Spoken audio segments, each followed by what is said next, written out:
Collect an old cable reel to add this unique feature to your backyard.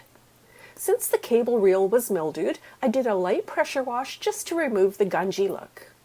I then decided to do more of a cleanup in the general area by pressure washing the garden fence to create the ultimate backdrop for my new idea.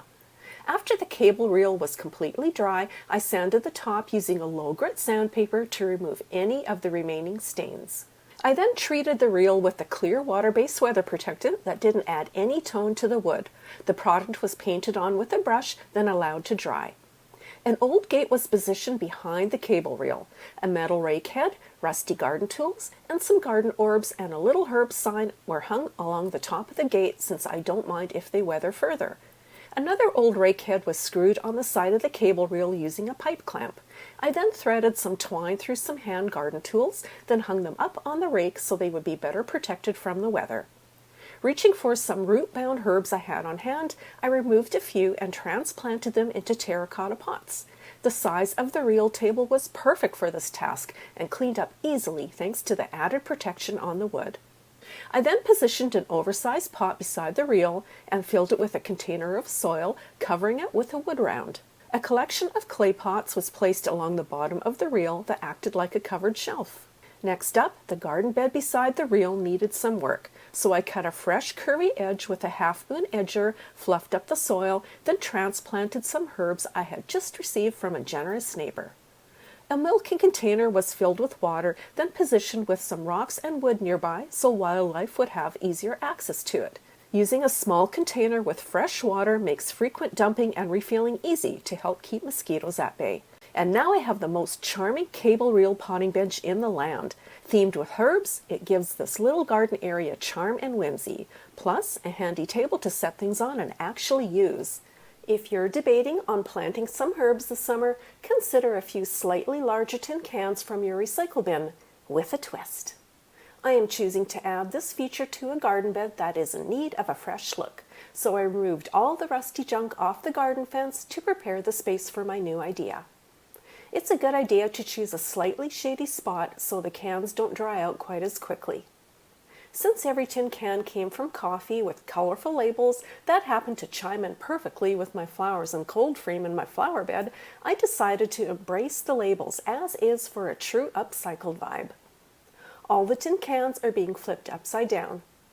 My plan had been to drill holes into the bottom of the cans,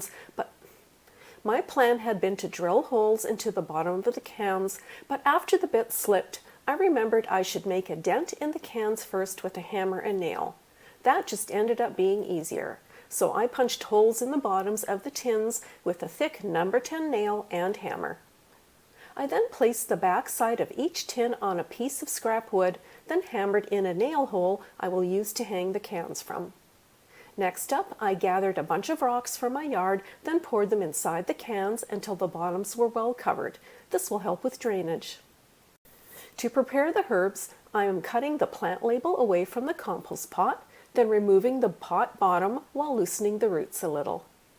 Reaching for some soil suitable for container planting, each tin bottom is being filled with soil. Now I'm inserting the plant and adding filler soil around the edges, taking care to leave some space for watering. Gathering all the herb cans near the fence, I'm inserting a screw through the back hole from the inside of the can, then using a drill to screw it in place while holding the can against the fence.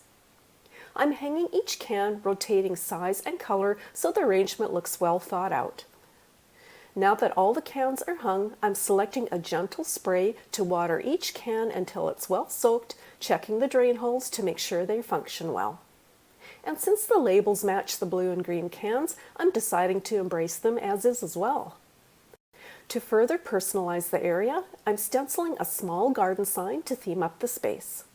Reaching for a herb stencil from Funky Junk's Old Sign Stencils, the stencil is being positioned over a piece of reclaimed wood, then stenciled in Fusion's Coal Black. Some thin twine is being cut and wrapped on each side of the sign for a little added rustic interest.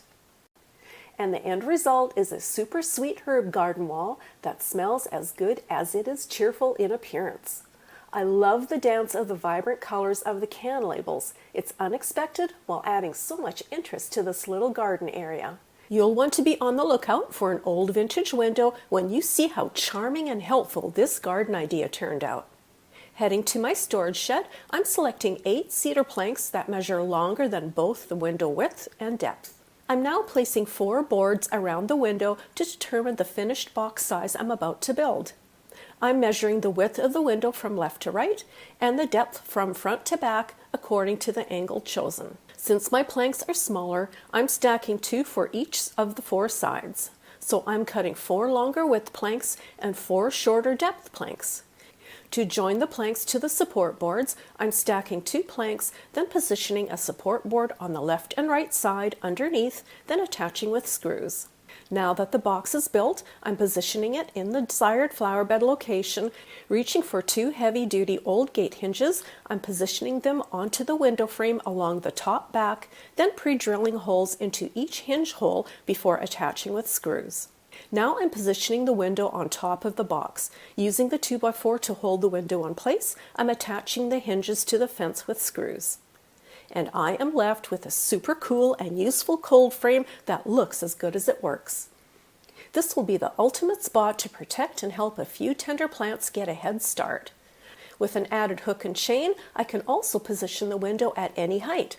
You'll want to head to the Home Depot for a large tomato cage and the Dollar Tree for 3 wire planter baskets when you see how cool this summer hack turned out.